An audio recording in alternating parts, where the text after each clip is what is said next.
So hi everyone, in this video, I'm going to show you how to install two important messaging tools, which is Apache Kafka and RabbitMQ. So these are used to help different software applications to talk to each other efficiently. So first, let's set up Kafka. So before we start, you must have Java installed on your computer. So you can download Java from other official their official website or official website, which is Oracle, or you must pwede na lang mo diretso type folder. So makita na to dire ang site sa unsaon pag download. Then here download Java. So download Java. So once you download it, is you need to go to Apache Kafka site. So here kita na to dire ang mga latest na mga version to download a. So I recommend downloading a latest binary version, which is this, because it's usually comes as a TGC file. So here you must download it. So once you downloaded sa file is you go to file manager. So here is dire nimo extract ang Kafka na file. So here kung saan siya pag-extract para makuha na to ang files Kafka. So after nimo siya ma-extract is malabas na, which is file niya. So here makita nimo diri ang every kanya ano nimo siya diri para mag-run ang using Kafka. So here. So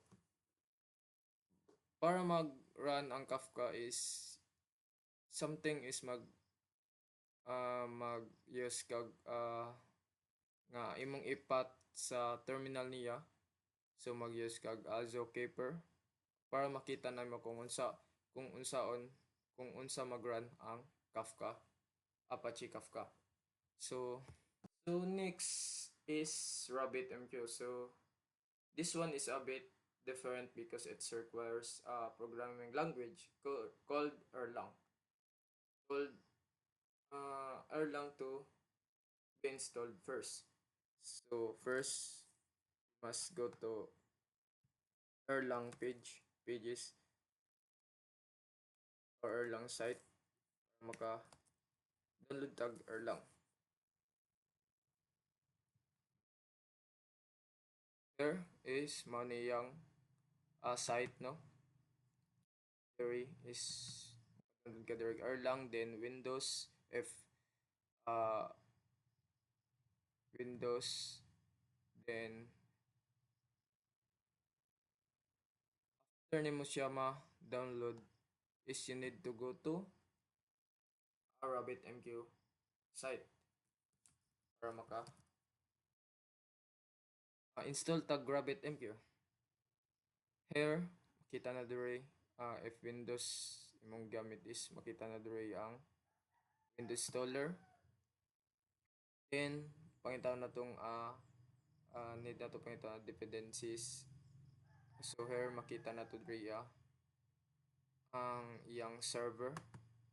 So once ma-download na to na siya, and also ang Erlang is very standard ni siya. So nasa like after ma-download ang Erlang is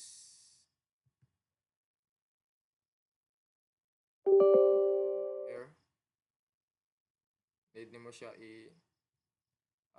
Next, then install.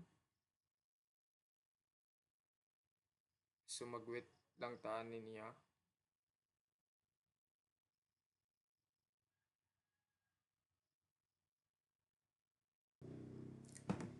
So here is na complete na tong installation about Erlang. So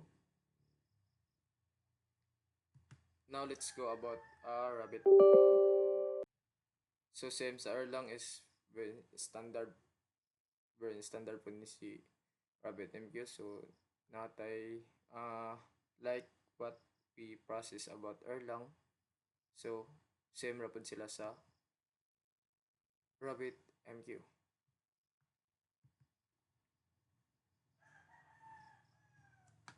Here sa RabbitMQ, so next lang din ni siya. Next ang iyang setup para ma-install po nato ang RabbitMQ. Then that's all of how to install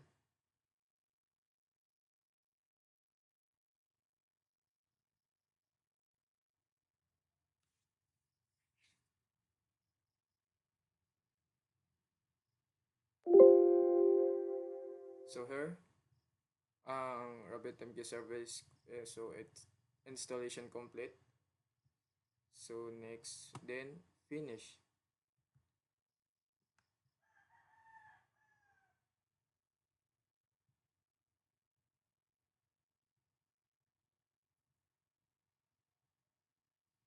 So now let's see it in our file. So if you want to see about Erlang, so here another yung Erlang here. So ano naka-download na tag Erlang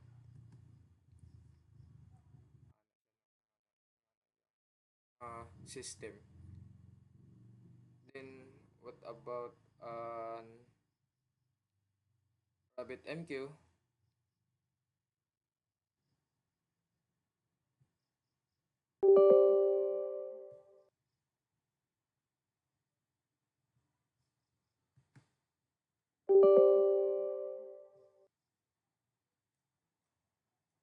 And here makita na to. And here makita din nato ang RabbitMQ na atong gi-download. So here dagan na siya.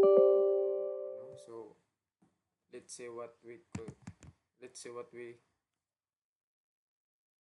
do this RabbitMQ command. So here mag sample ta about running terminal using RabbitMQ command prompt. So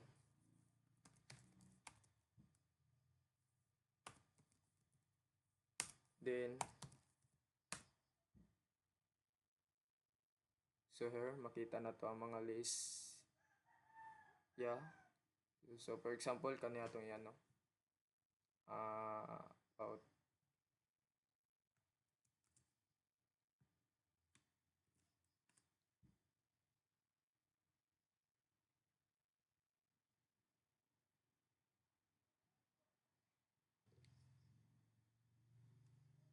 and that's it. We now have Kafka and RabbitMQ. So that's all and thank you.